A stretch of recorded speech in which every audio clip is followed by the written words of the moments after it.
મહેશ પપ્પા વિશે એટલું કહેવા માગું છું તો એમનો સાથ સહકાર અને સપોર્ટ ઘણો સારો રહે છે એઝ અ જમાઈ તરીકે, એઝ અ ગોડફાધર તરીકે. પપ્પા માટે તો કેવું એટલું ઓછું છે. હું પપ્પાને ખાલી થેન્ક યુ કહેવા માંગીશ કે તમે જેટલું બી કર્યું એના માટે તમારો ખૂબ ખૂબ આભાર. થેન્ક યુ પપ્પા. બાપુ તમારી દીકરી ચાલી આજ સાસરિયાની માટી.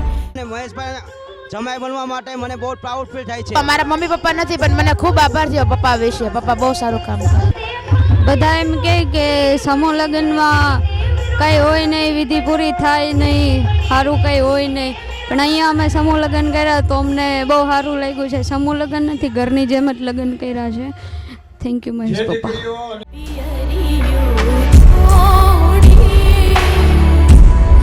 ચાલી આજ સાસરિયાની માટી.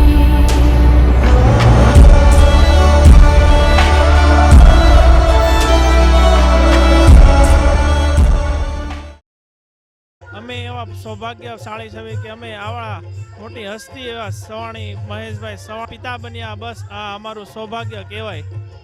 આટલું બધું આયોજન કર્યું મહેશ પપ્પાએ, એ અમને સારું લાગ્યું કે આટલું કોઈ કરી શકતું નથી.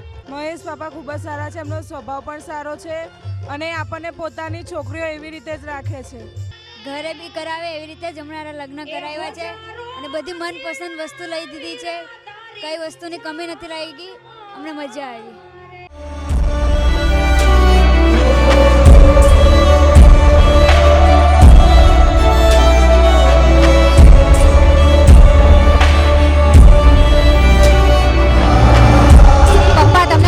ધન્યવાદ. મને ખબર જ નથી કે આટલું બધું મારા માટે થઈ જશે. મેં મારી જિંદગીમાં આવા લગ્ન બી નથી જોયા કે નથી કર્યા. ના, મેં મારા લગ્નમાં અગર મારા લગ્ન થતા તો કંકોત્રી બી નહીં છપાતે. જે તમે કર્યું છે એવું કોઈએ નથી કર્યું. અને ભગવાનના બીજા રૂપમાં તમે આવ્યા છો એટલે તમારા બી જે ઈચ્છા હોય તે તમારું બી પૂરું થાય. મહેશ પપ્પાએ અમારું કન્યાદાન કર્યું છે અને અમારા લગ્ન બહુ સારી રીતે કર્યા છે.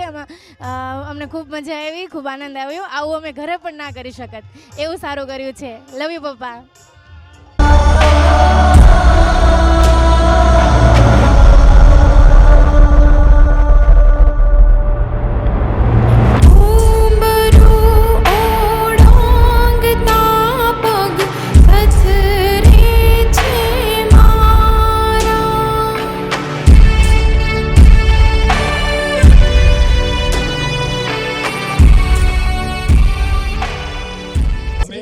કન્યાદાનમાં જે તુલસી ક્યારોને જે ગાયને આપ્યું ચાંદીની વસ્તુ, એ કન્યાદાનમાં બહુ મોટામાં મોટી વસ્તુ આપી.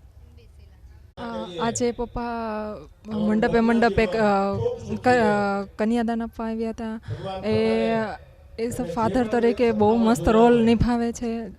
જે એની ડોટર થઈને મને બહુ ગર્વ થઈ છે.